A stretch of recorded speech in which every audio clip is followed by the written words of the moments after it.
Edward's Express.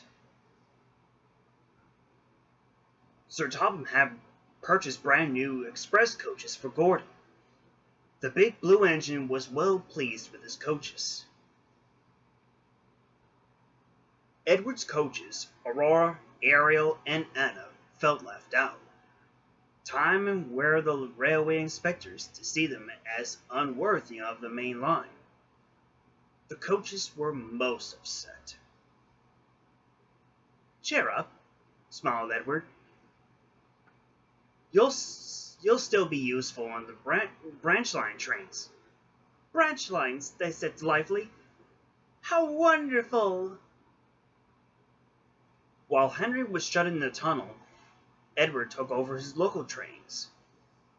He knew all about being left out, and brought Aurora, Ariel, and Anna out every chance he got.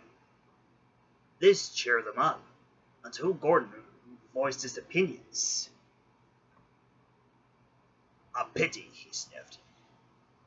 "But that's the price of progress. I suppose it's only natural that modern engines require modern coaches." "Is that so?" smirked Edward. "Why, I think you look most distinguished pulling these old dears."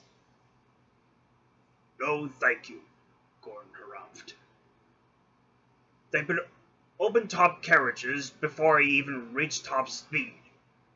Now these are proper coaches," he finished. "Is that what they are? I thought someone had stretched out in the freight vans, and you were doing some real work for a change," laughed Thomas. Edward couldn't help but chuckle, and Gordon fumed out of the station. "Settle down, Gordon," scolded the driver. "You'll do a number on yourself." Real work," muttered Gordon. "I'll show those engines a thing or two about real work."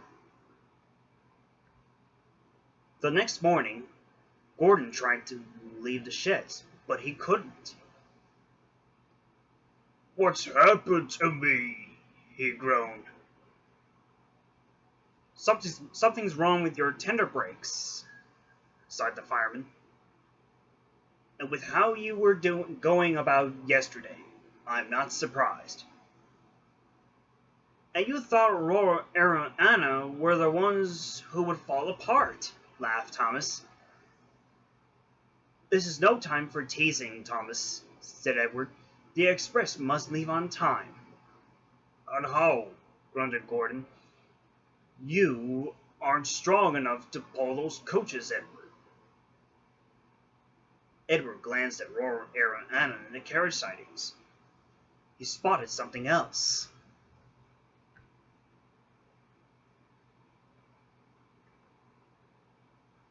The passengers were growing impatient.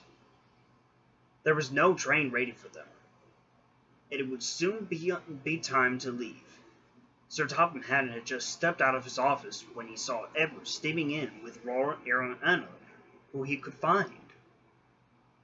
The passengers were surprised, but were thankful they had a train at all. Sir Topham had smiled. "Well done, Edward. Don't push yourself too hard now." "I may not match Gordon's pace, sir," smiled Edward, "but I'll have a jolly good try." The conductor blew his whistle, and Edward started away. Soon he was coasting down the main line. He whooshed through the tunnel, giving Henry quite a surprise. "Go on, Edward, go on!" he cheered. Come along," Edward puffed. Gentle and fast, cooed Aurora, Ariel, and Anna. They were very pleased with Edward.